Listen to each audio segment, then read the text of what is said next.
আসসালামু আলাইকুম বন্ধুরা, কেমন আছেন? আশা করি ভালো আছেন। মজাদার একটা পুঁই শাকের রেসিপি শেয়ার করব। আশা করি ভীষণ ভালো লাগবে।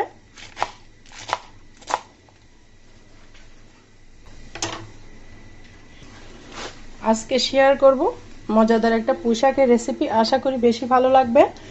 সেই জন্য আমি এখানে নিয়ে নিয়েছি এক আটি পুঁই শাক।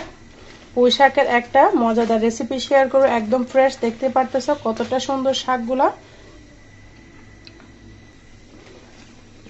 নতুন একটা রেসিপি শেয়ার করব, সেই জন্য আমি এক আটি পুঁই শাক নিয়েছি।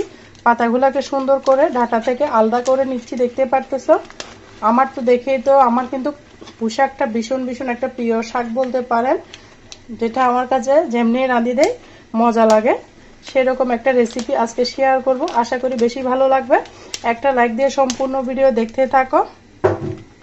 পাতা থেকে আমি শাকগুলোকে আলাদা করে নিচ্ছি। দেখতে পারতেছো এইভাবে সমস্ত শাক আমি আলাদা করে নিব। অনেক মোটা আটিটা।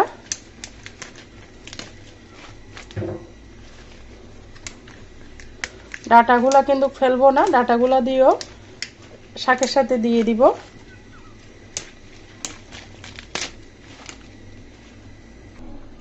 দেখো বন্ধুরা, পুঁই শাকটাকে আমি সুন্দর করে পাতাটা ডাটি থেকে আলাদা করে নিয়ে নিয়েছি। আমি অর্ধেকটা রান্না করব, অনেক মোটা আটি, সেজন্য অল্প করে রান্না করব, সেজন্য আমি ধুয়ে নিয়েছি। দেখতে পারতেছ এই পর্যায়ে শাকগুলাকে আমি শাক রান্নার ক্ষেত্রে অবশ্যই ধুয়ে নিতে হয় বন্ধুরা, তাহলে শাকের গুণাগুণ একদম ভালো থাকে। কেটে যদি শাক ধোয়া হয় তাহলে শাকের যে পুষ্টিগুণ থাকে সেটা কিন্তু আর থাকে না। সেই জন্য আমি ছুরির সাহায্যে একটু বড় বড় করে কেটে নিচ্ছি। পুঁই শাক কিন্তু একদম নরম সবজি, গলে যায়।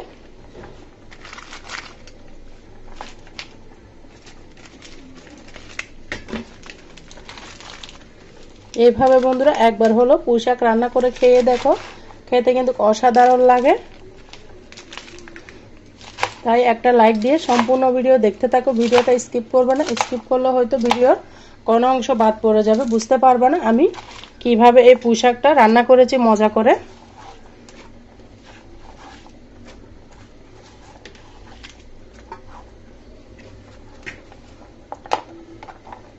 এখানে আমি ডাটাগুলো নিয়ে নিয়েছি। ডাটাগুলোকেও ছোট ছোট সাইজ করে নিচ্ছি, যেহেতু ডাটাটা অনেক মোটা সেই জন্য আমি একটু চিকন করে কেটে নিচ্ছি। দেখতে পারতেছো শাক তো গলে যাবে, ডাটা না হলে সিদ্ধ হবে না। ডাটাটাও কিন্তু অনেক কচি আছে।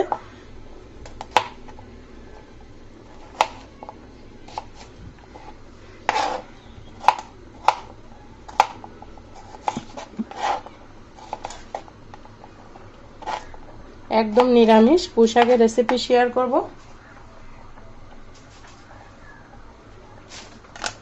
ডাটাগুলোকে উঠিয়ে নিব।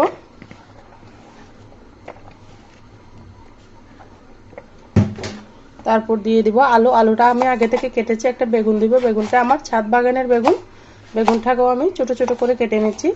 তোমরা চাইলে অন্য যে কোনো সবজি অ্যাড করতে পারো, মিষ্টি কুমড়া, ঝিঙ্গা সিঙ্গা যেটাই পারো দিতে পারো, দিলে বেশি মজা হয়। আমার কাছে অত কিছু নেই, আজকে বেগুনটাই আছে। ছাদে গিয়েছিলাম, বেগুন আর আলু আছে, সেটাই দিয়ে আজকে পুঁই শাকের নিরামিষটা রান্না করব। কেটে নিয়েছি বন্ধুরা। এই পর্যায়ে কিচেনে চলে যাব।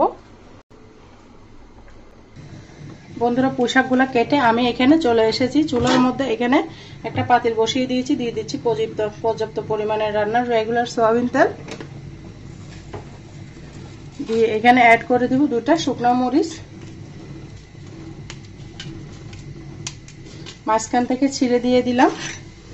শুকনো মরিচগুলো যখন একটু ভাজা হবে, সুন্দর যখন একটা গন্ধ বের হবে, তখনই আমি অ্যাড করে দিব এখানে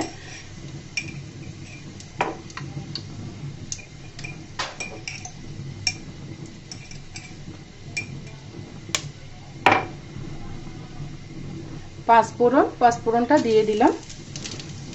তারপর দিব আমি এখানে কালি জিরা, অল্প একটু দিয়েছি, সুন্দর যেন একটা গন্ধ আসে সেই জন্য। এগুলা যখন ভাজা হয়ে যাবে তখনই আমি এখানে অ্যাড করে দিব ধুয়ে রাখা আলু।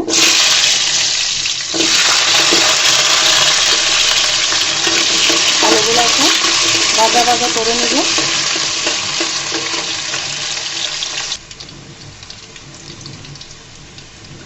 আলুগুলো যখন ভাজা ভাজা হবে তখনই অ্যাড করে দেব একটু লবণ স্বাদ মতো, তারপর দিব সামান্য পরিমাণে হলুদের গুঁড়ো, আলুটা যেন সাদা হয়ে না থাকে সেই জন্য। এখানে আমি হলুদ আরও দিব বন্ধুরা, কখন দেবো দেখতে থাকো।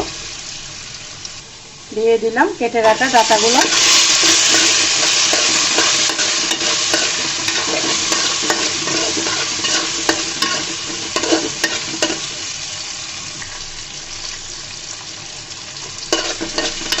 ডাঁটা আলুগুলো যখন একটু ভাজা হয়ে যাবে 2-3 মিনিট পরে বন্ধুরা আমি অ্যাড করে দেবো এখানে কেটে রাখা বেগুনগুলো।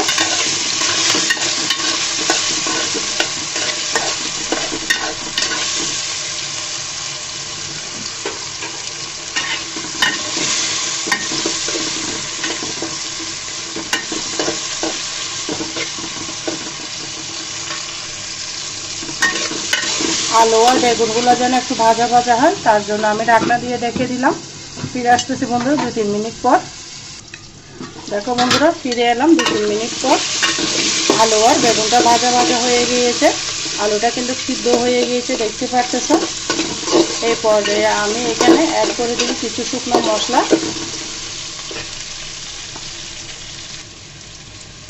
দিয়ে দিব এখানে আমি 1/2 চামচ মতো হলুদের গুঁড়া। অতিরিক্ত হলুদ দিলে শাকের কালারটা নষ্ট হয়ে যাবে, সেই জন্য আমি এখানে 1/2 চামচ হলুদের গুঁড়া দিয়েছি। 1 চামচ দিয়ে দিয়েছি মরিচের গুঁড়া। দিয়ে মশলাগুলো ভালো করে মিশিয়ে নেবো, একদম সিম্পল শাক বলতে পারো। দিয়ে দিলাম সামান্য পরিমাণে পানি। এই পানির মধ্যে আলু আর ডাঁটা যেটা সিদ্ধ হয়নি সেটাকে সিদ্ধ করে নেব বন্ধুরা। আবারও ঢাকনা দিয়ে ঢেকে দিলাম। দেখো বন্ধুরা প্রায় 5-7 মিনিট পরে ফিরে এলাম। পানিটা অনেকটা কমে গিয়েছে, আলুটা একদম পারফেক্টভাবে সিদ্ধ হয়ে গিয়েছে। দেখিয়ে দিচ্ছি আমি, দেখতে পারতেছো গলে গিয়েছে। ডাঁটাটা সিদ্ধ হয়ে গিয়েছে। এই পর্যায়ে অ্যাড করে দিব আমি কেটে রাখা পুঁই শাকগুলো। কতটা সুন্দর দেখতে পারতেছেন বন্ধুরা, একদম ফ্রেশ শাকের আটিটা ফ্রেশ ছিল। দিয়ে ভালো মতো নাড়াচাড়া করে দিব। কার কার পুঁই শাক পছন্দ অবশ্যই ছোট্ট একটা কমেন্টসে বলো। আর যারা আমার চ্যানেলে নতুন ভিজিট করেছো বন্ধুরা, আমার চ্যানেলটিকে সাবস্ক্রাইব করো নাই, প্লিজ বন্ধুরা আমার চ্যানেলটিকে সাবস্ক্রাইব করে দেওয়ার অনুরোধ রইল। পাশে থাকা বেল বাটনটি প্রেস করে দাও যেন আমি ভিডিও দেওয়ার সাথে সাথে নোটিফিকেশনটা সবার আগে তোমাদের মাঝে পৌঁছে যায়। আর যারা এই কাজটি করে রেখেছে নতুন বন্ধু পুরাতন বন্ধু সবাইকে অসংখ্য ধন্যবাদ। দেখো বন্ধুরা শাকটা কিন্তু কমে যাবে অনেকটাই। দেখো বন্ধুরা আমি ঢাকনা দিয়ে ঢেকে দিয়েছিলাম নেড়ে চেড়ে। এই পর্যায়ে শাকগুলোকে আমি আবারও নাড়াচাড়া করে দিব। বেগুনটা আমি উঠাই নাই, বেগুনটা থাকলে একটু থকথকা হবে, খেতে বেশি ভালো লাগবে যেহেতু নিরামিষ রেসিপি, সেই জন্য বন্ধুরা বেগুনটা আর আমি উঠাই নাই। দেখতে পারতেছো শাকের কালারটা কত সুন্দর সবুজ রয়ে গিয়েছে। এখানে আমি একটা জিনিস অ্যাড করব যেটা দিলে শাকের রান্নাটা অতিরিক্ত বেশি মজা হবে।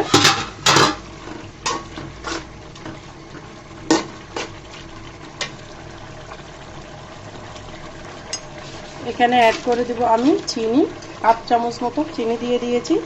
যেহেতু নিরামিষ রেসিপি সেই জন্য চিনিটা অবশ্যই দিবেন, খেতে ভালো লাগবে। শাকটাকে আমি আর 2 মিনিট মতো রান্না করব। এখনো সিদ্ধ হয় না শাকটা, কালারটা দেখে হয়তো বুঝতে পারতেছেন বন্ধুরা। 2 মিনিট পর আমি ফিরে আসতেছি। দেখো বন্ধুরা প্রায় 2 মিনিট পর আমি ফিরে এলাম। শাকটা একদম পারফেক্টভাবে সিদ্ধ হয়ে গিয়েছে। আমি একটু জলজল করে রেখেছি, তোমরা চাইলে মাখো মাখো করে রাখতে পারো। এই পর্যায়ে পরিবেশন করে দেখিয়ে দিব কেমন হয়েছে আমার পুঁই শাকের রেসিপিটা।